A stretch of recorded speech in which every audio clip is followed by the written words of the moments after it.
What's up, everybody? Jeff here, and what you're about to watch is part 2 of an interview I did with Matt from Wyrd Miniatures. If you missed it, be sure to check out part 1 of the interview where we talk about Through the Breach, From Shadows, and everything having to do with the RPG system. In this part, we're going to get into more of the lore in general, as well as a variety of different topics, and I learned some surprising stuff, so make sure you stick around till the end so you don't miss any of it. Don't forget to like and subscribe, check out the Discord and the Patreon in the description, and once again, huge thanks to Matt from Wyrd. Now let's get into it.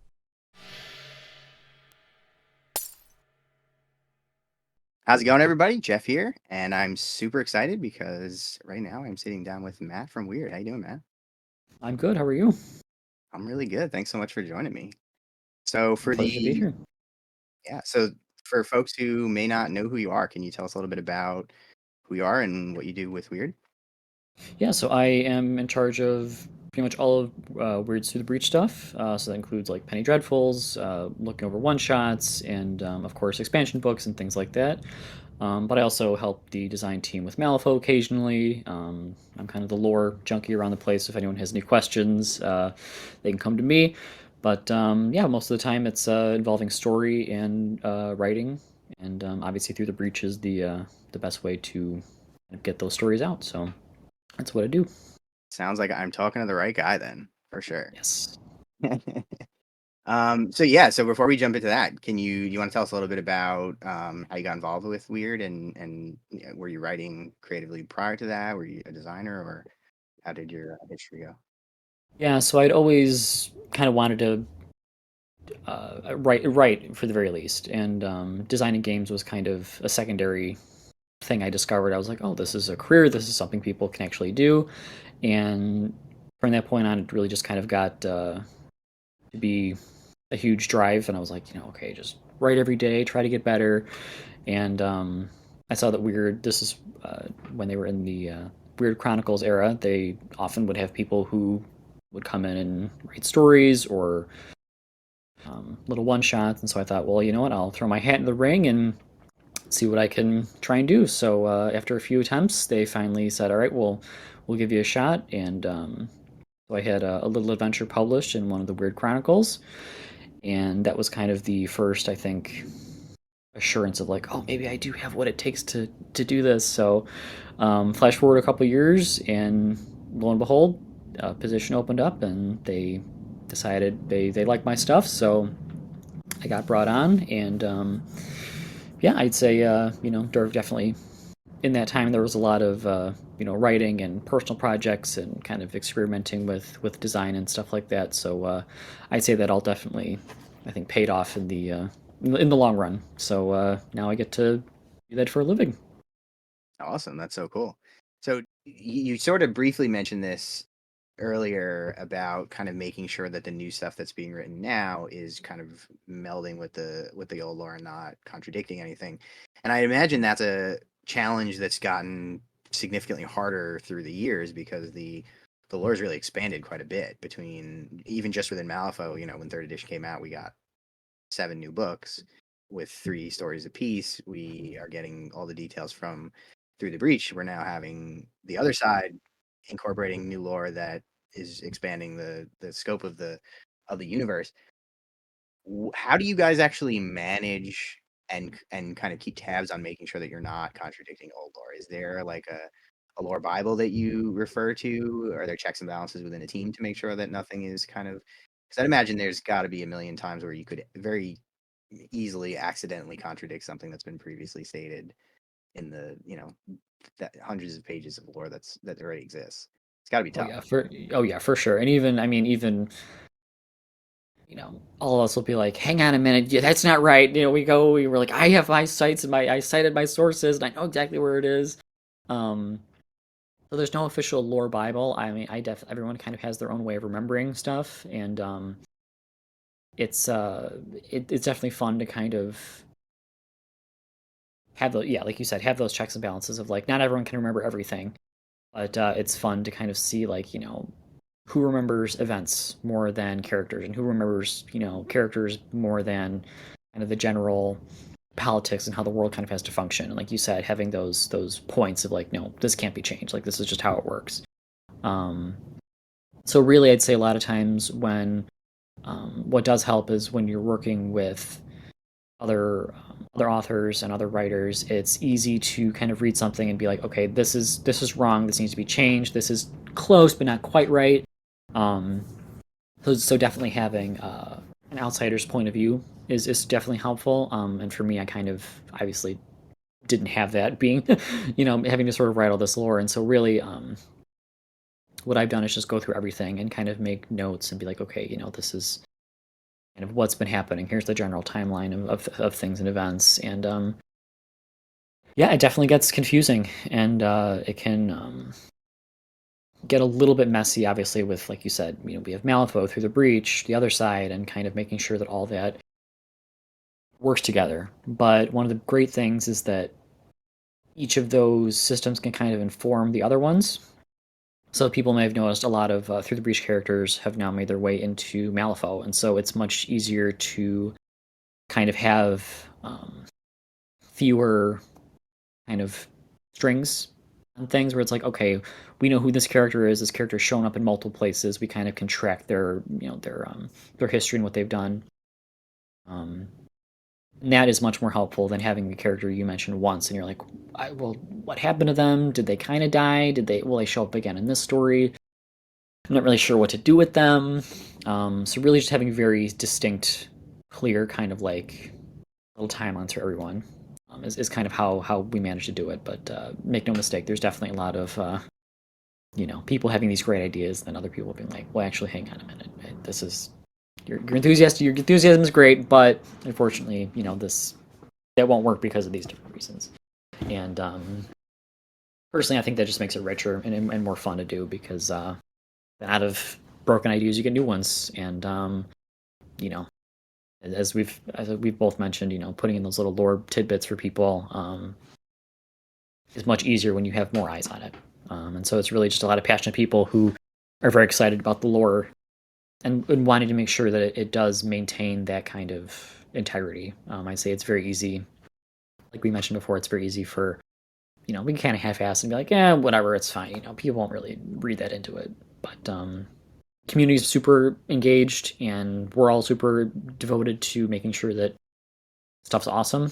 And I think that definitely does help with just, you don't really, you just start to care about it. Like, I want to make sure this is great, and it endures for years and years to come. And I mean, like I mentioned, it's there's stuff that is 10, 12 years old that is still relevant today, and that just goes to show how Malifaux's kind of contributors are very excited in seeing this kind of integrity continue. So, has there ever been a conscious decision made to retcon something? And if not, or I guess, what do you think the overall position of the team would be on if you kind of came up on something where you were considering retconning it? Would there be a strong push to not, or do you think that's something that would be kind of considered if it came up?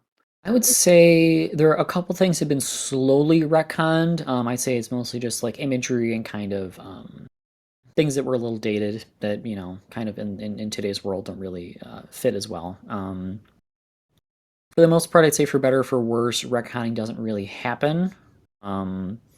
There's definitely, I think, it would have to be a huge discussion. And I think that people are very against doing it for the simple fact that it's a ripple effect. If you change one thing, that's going to inevitably change other things, and it's going to become just a huge kind of headache, just because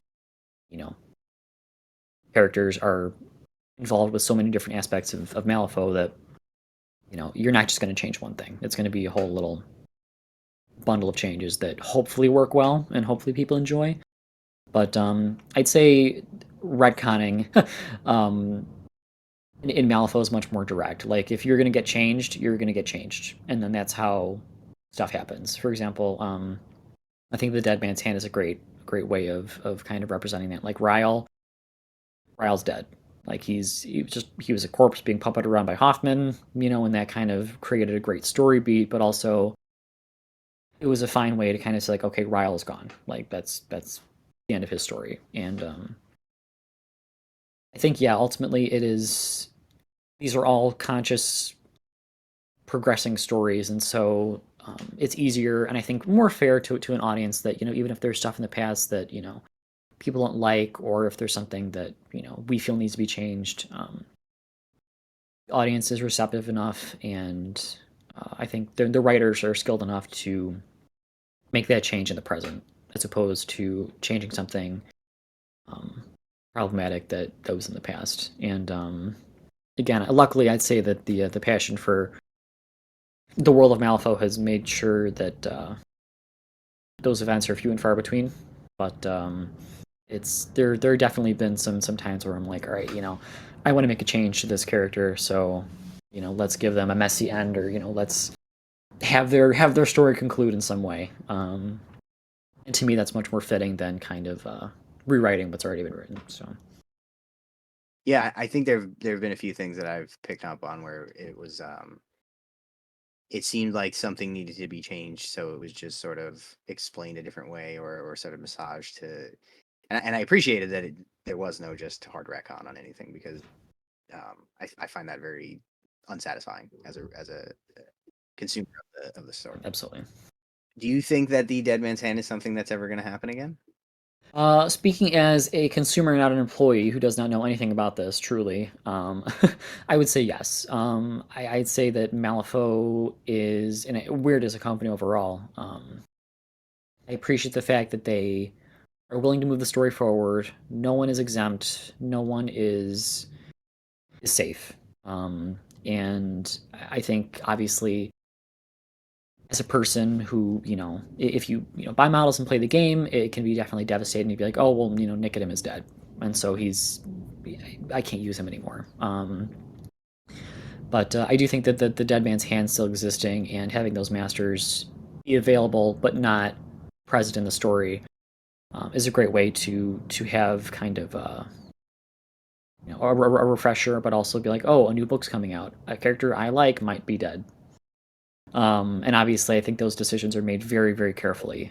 It's not something that is just like, oh, we'll roll some dice and figure out, okay, these three characters are going to die.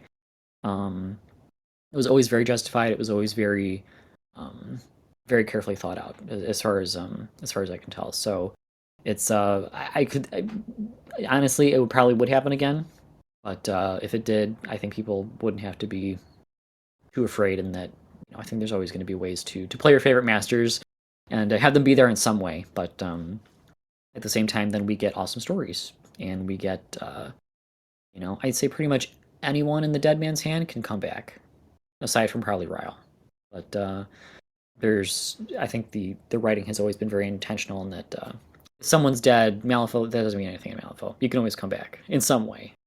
It's not going to be the way you think, but you're not always going to be someone's trophy, or just be in some soulstone in a pocket. So hesitantly, yes, but I truly do not know anything about any of that. So don't come at me. I don't know. I promise I don't know.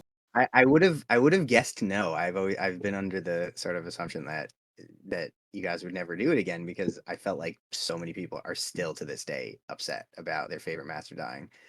But I honestly admire the balls to that the company cares about the story enough to do something like that, even if it's not super popular, because it's the way the story needs to go. But I also think it can be a good way to sort of keep tabs on the game and the expansion of the game. There's a lot of characters in the game. Yeah, there are, and and people are always like, oh, my master didn't, my favorite character didn't get in this story or that story. They haven't had a story in a while. And it's like, we got a lot of characters, so not everyone is going to be, directly involved in everything, and they're not always going to have, that moment. But which I get, obviously, that can be very frustrating, and especially if the character you love dies, that can be even worse. But it's and again, like I said, things may change. Things, they may never do Dead Man's Hand again. But I do know that one of the great things is, if a character's story ends, like Nicodem's story ended, he was kind of the master of just the hordes of undead. I'd say that mechanic-wise, there's always ways for those to come back, and I'd say it's very rare. I would say it would be very rare for a master to disappear and not have some new character kind of step in and fill those shoes, whether it's a henchman or, um, again, like a new character that's been brought up.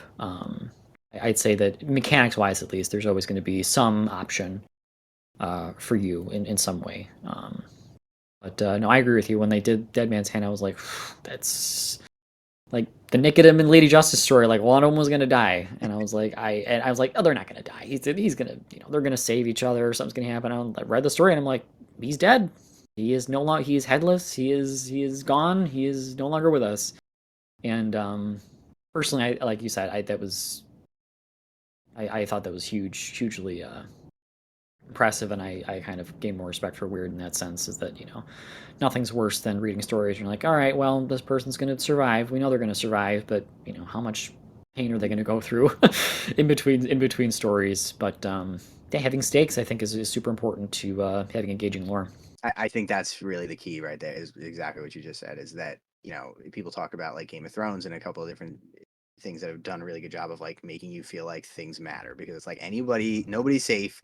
Somebody, they could just die, right? And I think that if we knew all of our favorite characters couldn't die, then it would not be as interesting to see what they were going through in the stories, because knowing that there are real stakes means that everything matters. One of my favorite characters is potentially about to have a showdown with another main character, and I'm like, he could be on the chopping block, but if you guys kill Marcus, I'm going to be really, really upset. But I'll understand. Marcus, do you have a name for his title? It's I know Meowcus. Meow. It's Meow. Meowcus. It's not a dog. Stop. People need to stop. I agree. Are you on Meowcus? I am. I think Barkus sounds better. Yeah, Because if anyone could make a cat that could bark, it's Marcus. But that's true. that is for sure. I definitely see cat in that as opposed to dog. So Yeah, the Barkus people need to look up what a dog looks like. It's not a dog. it's clearly a. It might be a beaver, but it's not a dog. Can we make a beaver name out of him? We'll have to work on that. Right. You also write some narrative stuff, which is my kind of bread and butter. It's my favorite stuff here. So you've done a couple of the more recent stories. How did you mentioned earlier you started by working on the kind of Penny Dreadful one-shot type adventures. How did you end up getting involved in writing narrative for Malifaux? Really, I mean, I did submit a portfolio of writing as well, and they were like, "Oh, you can write. Good, that's good to have on board." And so really anything that needed to be kind of written in house, I could do, and it sort of started with the Explorer Society bios and kind of just kind of describing how those characters came to be, and we decided we could use one more little story in there, which is the roundtable story where kind of all the masters in the Explorer Society get together and have kind of a casual little chat with each other. But that was really the first foray into officially writing one of the narrative stories for it, and it was super fun. And obviously, like you said, that's sort of my bread and butter as well. Short stories are definitely one of my favorites, and yeah, it was I think still very short and sweet, in that it kind of gives you a good glimpse into what every explorer's master is kind of thinking about and kind of how they would act a little bit in their downtime. So Yeah, I was gonna say that's a really interesting story, because obviously we were getting a new faction, and there's a couple of legacy characters as part of the faction, but most of them are brand new, and it was sort of a bunch of them sitting down and having a conversation. Was it challenging to try to sort of introduce all of them at the same time? Like Gretchen, we had known a little bit about, but she's sort of the head of the faction, and then we had Cooper and Anya, and then Nexus was sort of there. Was it hard to sort of characterize all of them and give everybody a taste of what they were going to be like, all in one couple of handful of days? yeah, that was the one difficult part, was trying to figure out, like, all right, how does every master get their kind of moment of, like, when Cooper's like, I'll sign papers or whatever, and just I'm gonna sick my dogs on you, and we're gonna go hunt. I mean, that's a very very Cooper thing to do, and so making sure that each character kind of um, they're all at that table and they're all technically equals, but they're all equals in different ways. And yeah, getting the voices down was definitely a challenge. Weirdly enough, Anya was the hardest one because she's, I think, one of the strangest characters in Malifaux in that she's so young and she's so influential and so powerful that you kind of have to wonder, what her voice was. I mean, and we just debated over that for a while. Like, is she this kind of snotty, arrogant, teenager kind of kid who doesn't care about anyone else? Is she this ruthless businesswoman who's like actually, it sounds like she's in her 40s? Is she somewhere in between? Is she none of those things? And so she was the one we actually struggled with for a while. And a lot of it was just a lot of back and forth and trying to figure it out. And I think we settled on the kind of the. Yeah, I think I personally like where her voice settled. So yeah, but weirdly enough, you'd think like Nexus or the kind of this mysterious head of the society we don't really ever see or hear from too much in the game would be the most difficult one. But no, it was a 19-year-old rail magnate who was like I just agonized over for the longest time. That's so funny because when they originally announced the lineup, she was, I think, of the whole crew, she was the one that stood out to me as like, well, I'm really interested to see what her deal is. And then she didn't get a story, and we still haven't really heard much from her other than Round Table. So Yeah, and again, it's one of those situations of like when like their influence is important or like when their presence is needed, they'll be in a story. But like everything Ani does is pretty much behind the scenes. But if people have been following the lore, she's very dangerous. Like she's probably one of the most powerful people in Malifaux just because of transportation and a lot of her influence. I mean, even in the Jezza story, which we may talk about, we kind of see her casually in there, yeah, not directly, but you definitely see like, oh, this is a woman who is to be feared. And especially with her title version as well, you'll see like, oh yeah, she's she's terrifying. She's actually probably the one I wouldn't want to cross out of all of them. So yeah, for sure. No, I'm super looking forward to any more we get about her because she's a very interesting character. But on the note of the Jed's story, and of course we're absolutely going to talk about it. This one's a doozy. So for folks who don't remember, this is the story about Base meeting up with Jedza, and they go find this cave, and things happen that we'll get into in a minute. But just in terms of the overall story, we have Base, who's an existing character. He's had his own kind of introduction and a bit of a development there. Jedza, who's a brand new character. What was it like to try to write, sort of pick up what the previous author had done writing about Base, but then also developing this brand new character? Do you find one of those things more challenging? And I guess which one do you find more satisfying, to try to sort of go along with what the previous author did, or to sort of do your own thing on a new yeah, character? I, classic writer answer both. I'd say that if I can mimic a character's style and like how they speak, kind of their mannerisms and things like that, or even have something to go off of, because obviously characters don't stay the same. They change a little bit, and everyone's going to have their own little touches that they give to them. But having that foundation to work off of is definitely super helpful because you're like, okay, this is if nothing else goes right in the story, at least I have this thing to kind of focus on. And as I say Bass, I've heard people say Bass. I don't know, but Bass and Bass, same character for this discussion. But he I used to get really upset about people that pronounced names strangely, and I've really gotten over it because I'm like, some names are just made up names, so they can be pronounced two different ways. I don't know why I say Base though. I don't know where I picked that up from. It just kind of happened. The only one that I am still upset about is Yuko, because her name's not Yoko. Stop. It's yes, Yuko. there is a U in there. It is Yuko. And that's a real name in Japanese that is pronounced Yuko. Stop. You need to stop calling her Yoko. Because Yoko's a Defective dice stamp of approval. you want to Yuko, still not get. Yoko. But anyway, you're Um, saying.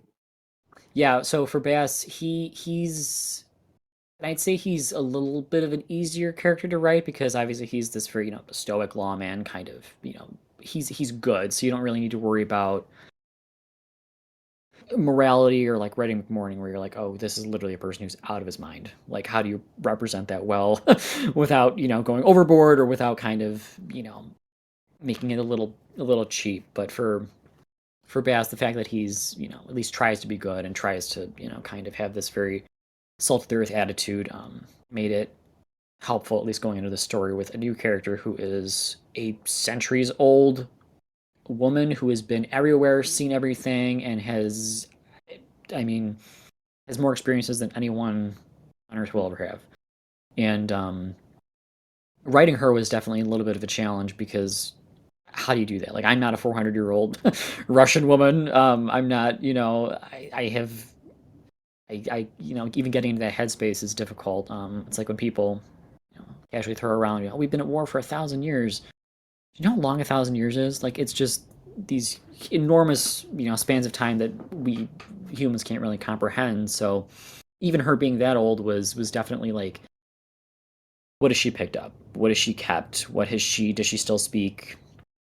Does she slip into her native tongue every once in a while? Does she kind of take words from different languages? Does she, does she care at all? Is she just kind of like this force that wanders around waiting to die? But everyone on the team had a lot of input, or not input, but thoughts on how judges should sound, kind of act, because I think she was definitely one of the favorites, and I think she's a fan favorite as well, just because Bone Grandma, like everyone loves her. And so getting her right, if not close enough to right, was definitely a thing I was concerned about. And I definitely did have input from the team pretty much every step of the way, where I was like, what do you guys think about this line? Do you think it's good? Does it sound like Jedza? Is it, should we change it a little bit?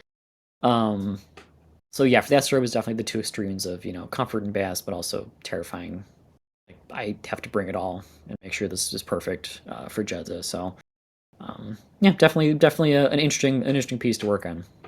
Yeah, Jedza was a character that when I first heard about her, when the announcements first came out, I kind of went under the radar for me. And then once I read that story, I really got much more bought into the character. I thought you did a really great job of making her both seem mysterious but sort of approachable, and like, she seemed open to kind of talking to other people about her history, and you learned a little tidbits about her, and you got a lot of that personality that you're talking about. So I think you did a great job with that. Talking about base, though, I actually was thinking more about Bernadette when I was talking about sort of incorporating the character, because like you said, base is sort of, he doesn't really say much. He kind of is just the good guy, heroic good, that I don't want to say he's non-character. He is certainly a character, but there's much less to him, I think. Mm-hmm. Whereas Bernadette is a much more kind of dynamic and spunky and character that could be difficult to sort of adapt or continue on from the previous story, which I thought you also did a great job of representing Thank her you, and thank staying you. true to the writing from the previous story. Was there any challenges there with writing her character? Because I would put her a little bit closer to McMorning on the scale of like predictable compared to chaos. Yeah, I mean, again, so you have like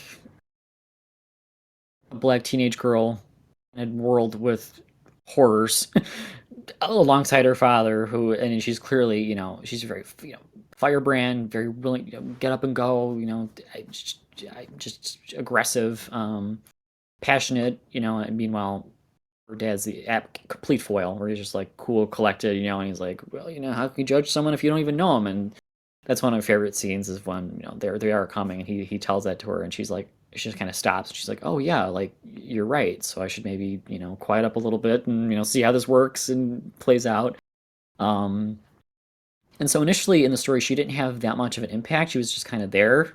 Definitely is kind of that character who um, was the spark to kind of create action and tension. But as we were writing it, it was kind of like Jed's a very maternal figure. I think she's very, like you said, she can be warm and approachable, and I think that was super important to kind of get across, and that she's not just this walking dead woman. She still has feelings and thoughts, and people can still interest her.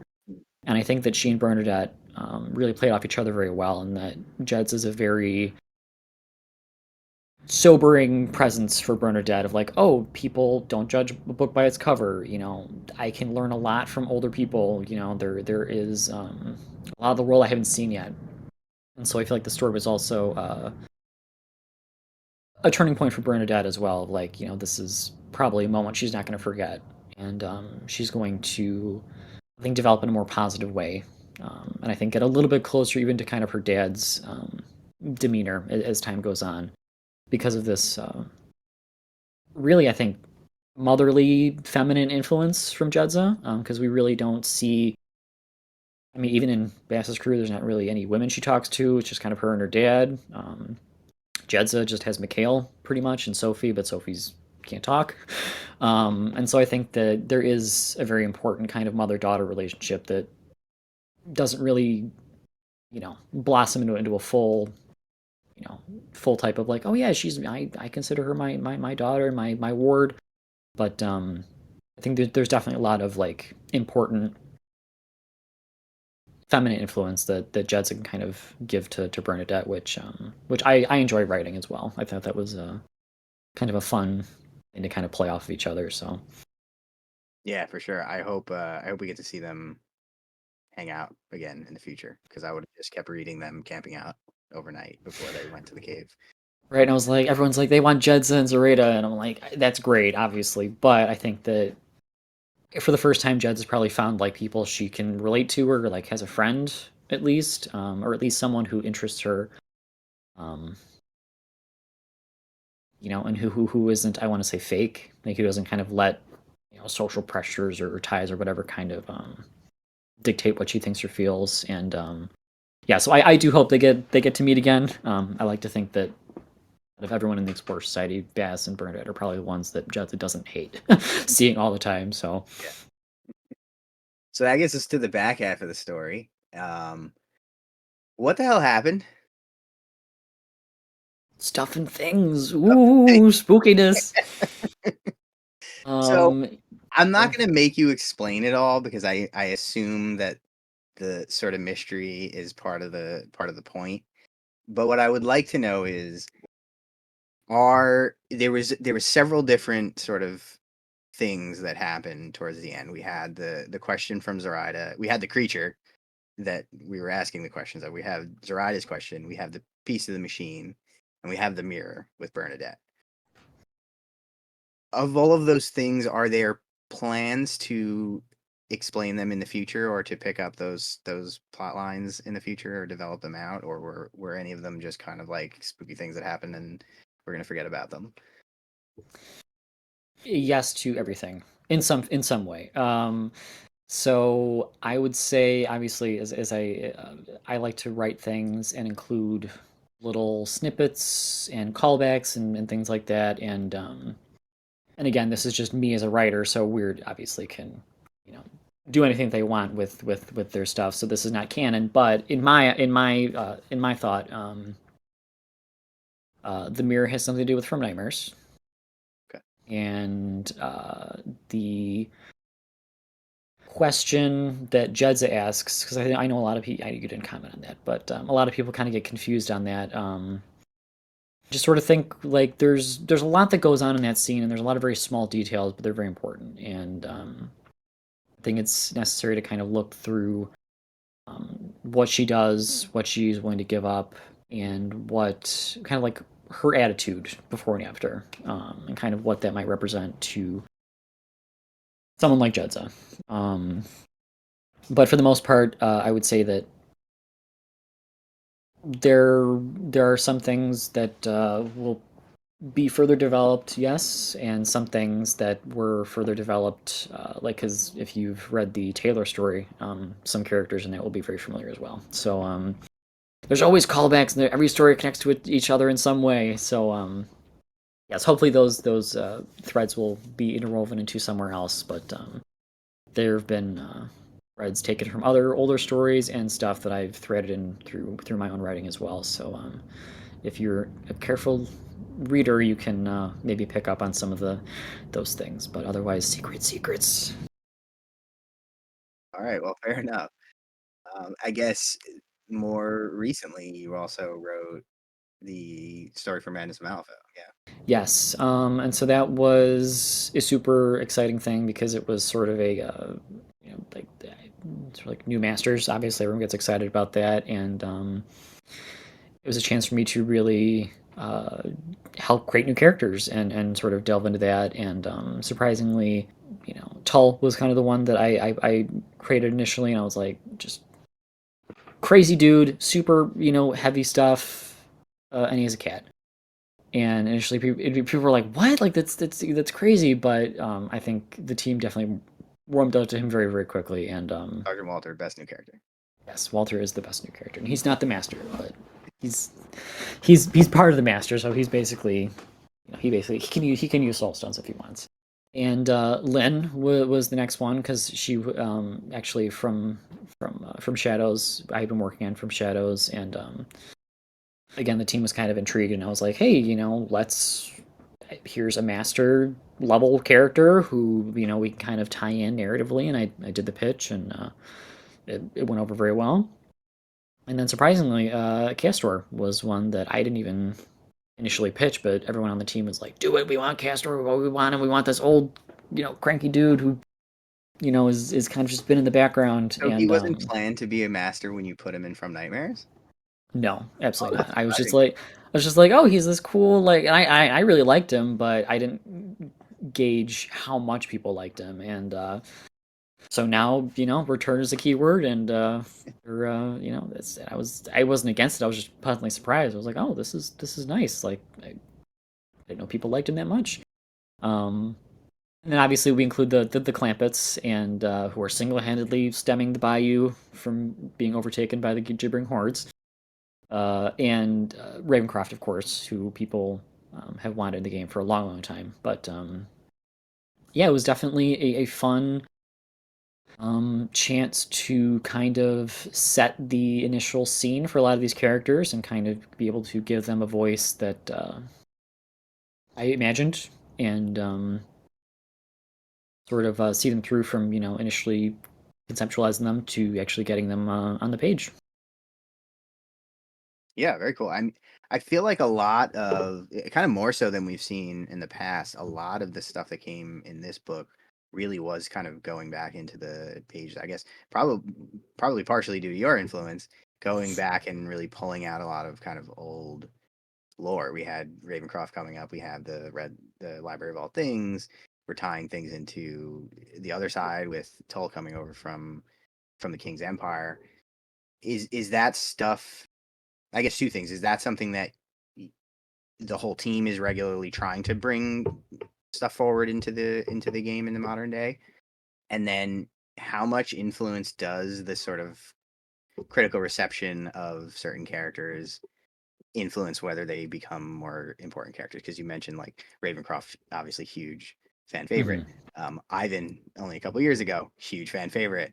Both Yeah. got brought up in the game. So how much are you folks paying attention to the community and how much we like certain characters? Yeah.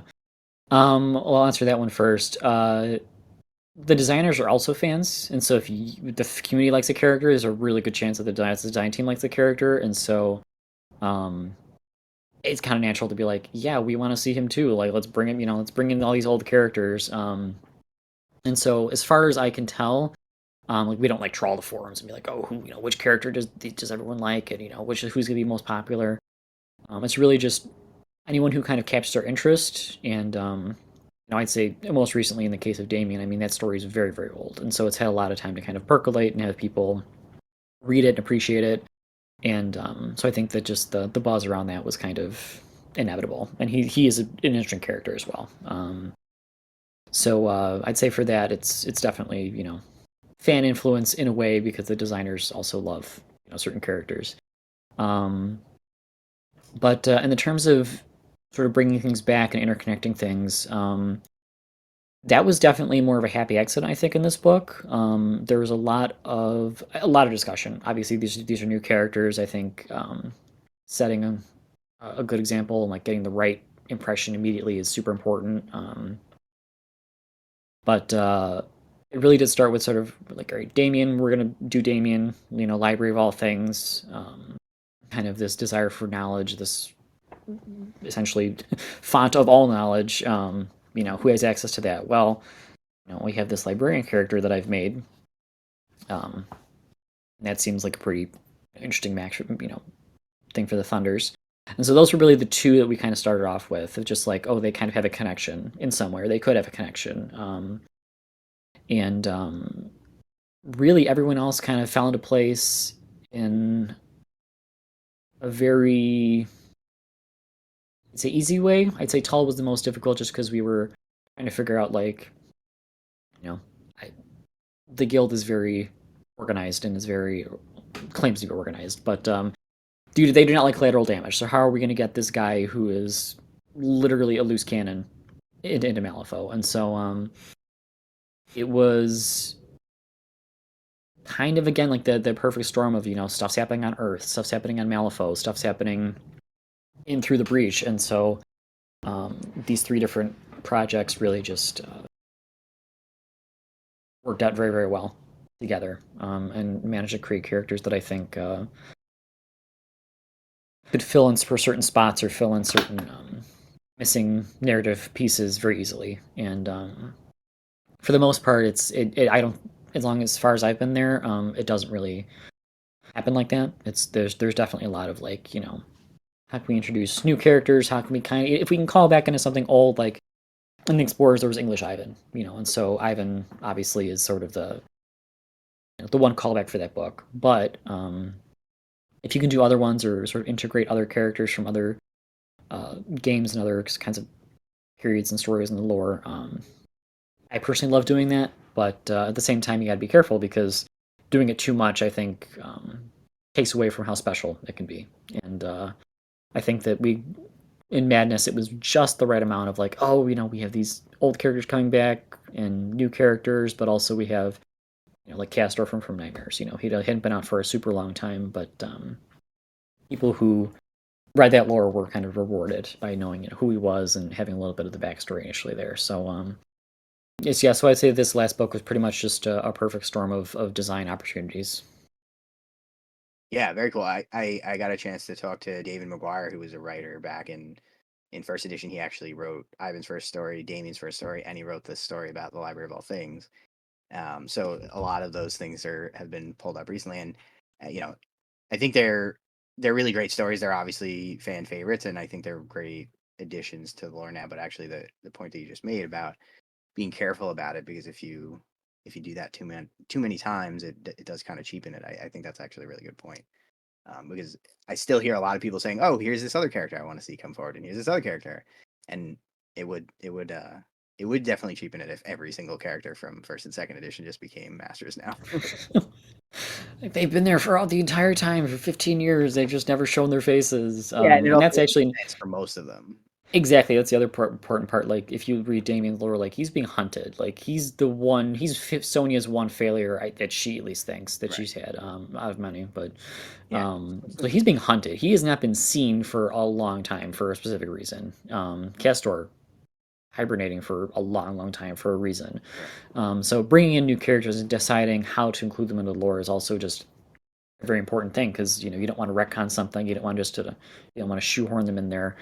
But so I say, yeah, that's one of the most difficult parts, is finding out, like, how they're going to fit into the overarching story, and where they've been for this all this time. So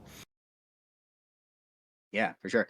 You mentioned when introducing Tull, that he's sort of he contrasts a lot with a lot of the other guild characters, and I noticed that not only does he contrast with the other guild characters, they all tend to be very, not only in the ways that you describe, but they also all tend to be very kind of self-serious, and he's a very more playful, kind of funny character. And then as far as Lin Lee, she's also very much a contrast to the rest of her faction, because she is sort of this bookworm, not really gangster type person, whereas everybody else in Ten Thunders is either very explicitly a gangster or not far off from being a gangster. Was there any thought about that when you designing and writing for those characters, of kind of making them contrast with the rest of their factions? I would say contrast, absolutely, contrast for sure, especially with Lynn. I mean, she is like early 20s at latest. She's this kind of girl who's been taken from her home in Vietnam and brought over to Malifaux, and she kind of endured loneliness and like a lot of verbal abuse from like the guy who's supposed to be teaching her, and so she's definitely more of kind of a wallflower, like that person who did find refuge in books. And I think that contrast in that instance particularly is interesting, in that someone who is as innocent as her, she's still participating in a criminal syndicate. She's not pulling a trigger, she's not drawing any blood, but she's still helping out in some fashion. And I think that's interesting to kind of delve into a little bit of, like, how does she feel about that? How does she kind of plan to progress in the future? Is this something that she's always going to be comfortable with? Is this something where she has a deep friendship with Masaki? Like, is that going to change if she kind of sees how Masaki's been changed by the Burning Man? Is this going to change if she kind of acknowledges what Masaki does or has to do?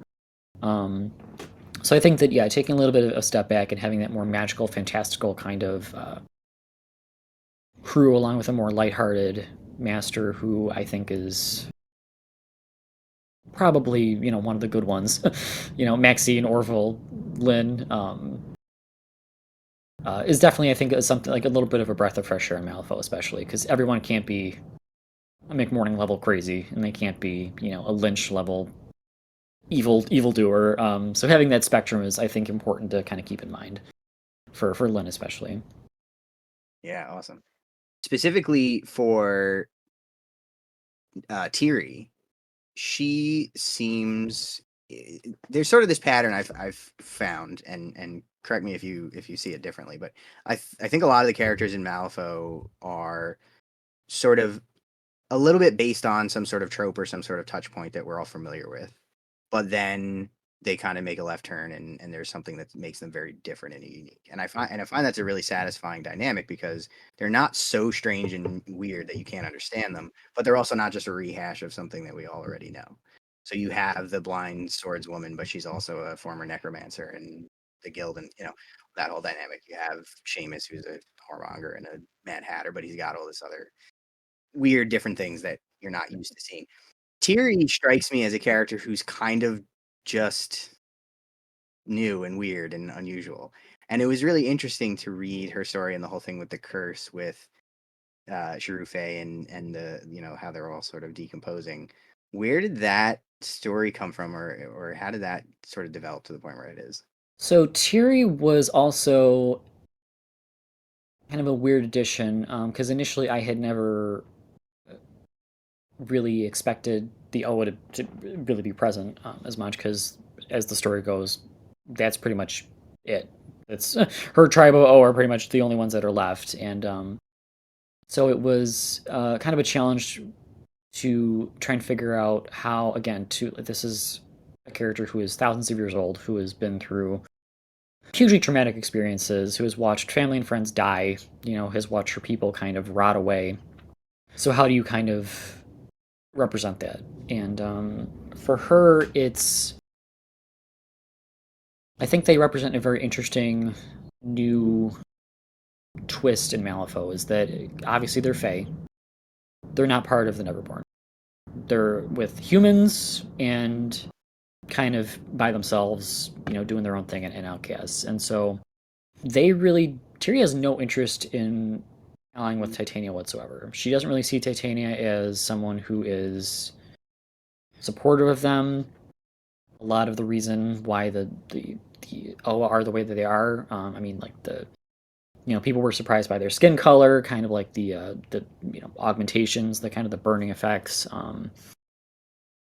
They have been away from the Outer Court for a very, very, very long time, to a point where Titania can't really sense them anymore. So we have someone who is sort of, again, torn between tradition and modernity, not only in her own people, but also she's coming back to a world where she's like, okay, do I embrace the past and this queen who kind of I've never known, who pretty much everyone in my group doesn't really care for, do we embrace her, or do we kind of deal with humans who are kind of this new weird group that that the Oa as a tribe haven't really been able to experience yet. Like they don't know humans have unleashed a ton of tyrants. They don't know humans have kind of messed up a lot of things in Malifaux. And so I think moving forward her story is going to be very interesting. Not only with this internal struggle of like responsibility and duty, but also the external political and kind of social struggles of Malifaux in general that she kind of has to figure out how to navigate, because there are a lot of people who want her help, and she's ultimately the one who gets to decide who gets it. Yeah, super interesting. I think it introduces a very interesting new dynamic, kind of another group that has their own motivations and allegiances and all that. It'll be interesting to see where that goes. Then for Castor.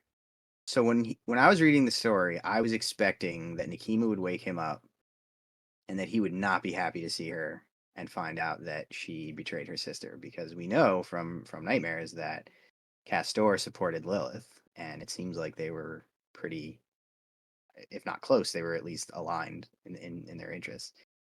He knows Nikima killed Lilith, so what was he thinking in agreeing to help Nikima? Is it maybe not that simple, or is he thinking, never born before everyone? So if even if it's not the right queen, it's at least the neverborn queen.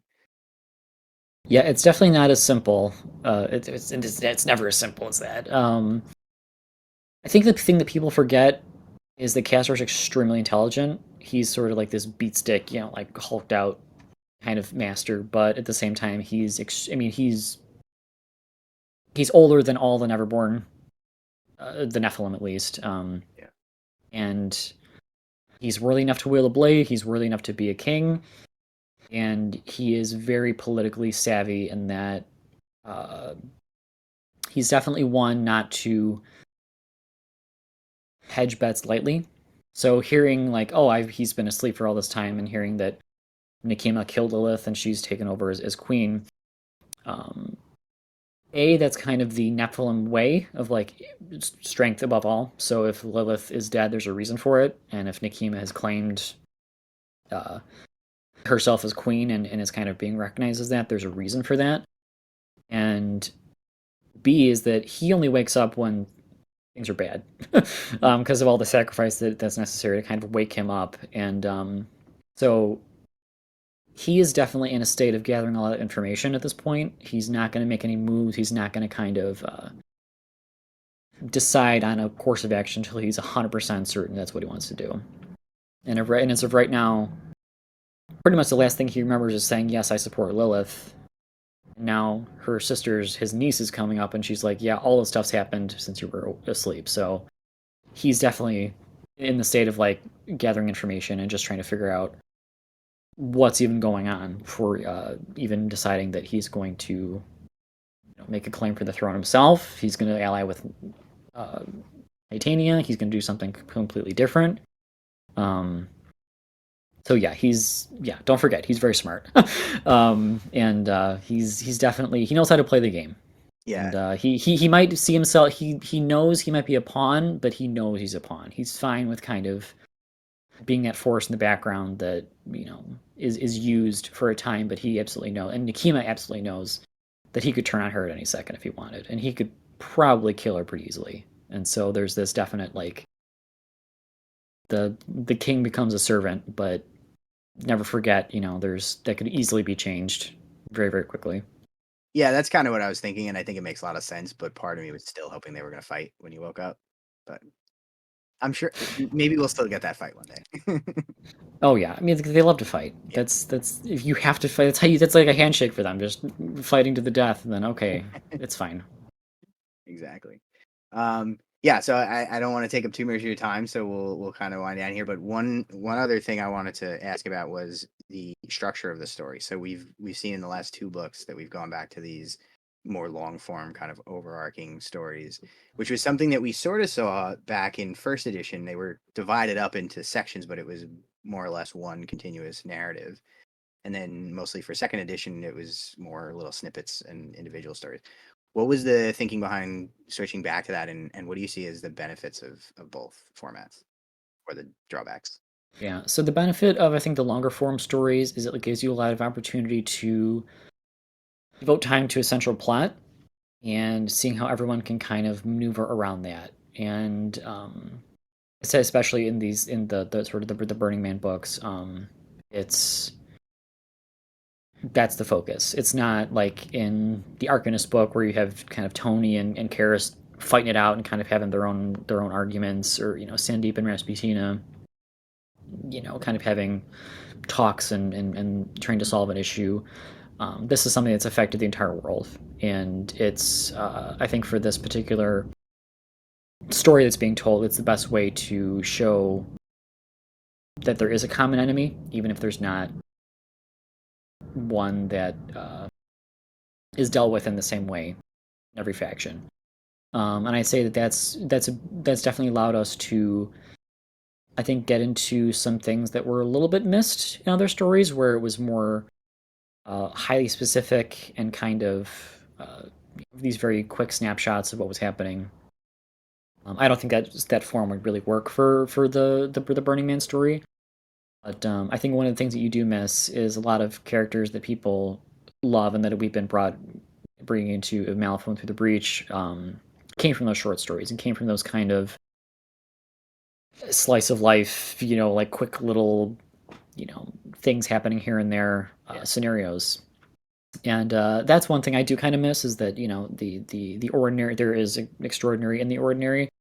But I'd say that given the fact that Malifaux is much more plot driven now, and there are multiple plots going on at once, it is harder to kind of dedicate time to stories that may not be as important or as relevant, which is something that I think is definitely harder to include in new stories. But I think there is still characters that have been added in that people enjoy, or who may not have a spotlight, but they'll show up multiple times, or they will have their moment. It might not be a whole story devoted to them, but it is still something that they can have a little bit of room to kind of grow into. So it's definitely, like you said, pros and cons to both. I do miss the English Ivan-esque stories, but the current narrative is also something that these are all ongoing stories, and I do want to see them finished, or at least able to support new stories that come out of those. So yeah, it's definitely a give and take. I know some people prefer one over the other, but yeah, for, like I said, the current narrative, I think, is having each faction kind of respond to this in one story is more effective to tell that tale to an audience. So all right, so last question, and maybe the most important one: if you could write the next chapter for any character of your choosing, who would it be?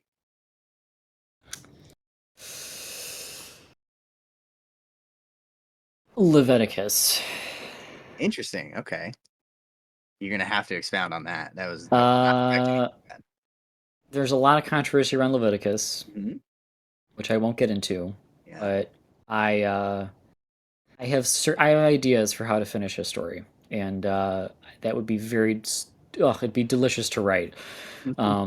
Because yeah, I mean, I think that certain characters run their course, or are ready to go, and I think that he is definitely at a point where I mean, not only narratively is he kind of starting to reach his goals and kind of at a crossroads, but seeing that finished out and heading to put someone else in the seat of as the fifth horseman is definitely something that I would look forward to.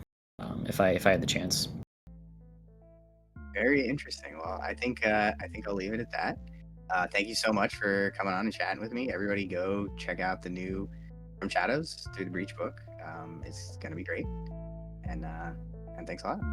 Yeah, thanks for having me. It was a great time. Absolutely. Special thanks to the Extremely Cool Kids tier over on Patreon, the Steam Powered Scoundrels, Dogmatized, and Biclops Gladiator Games. Thanks for watching.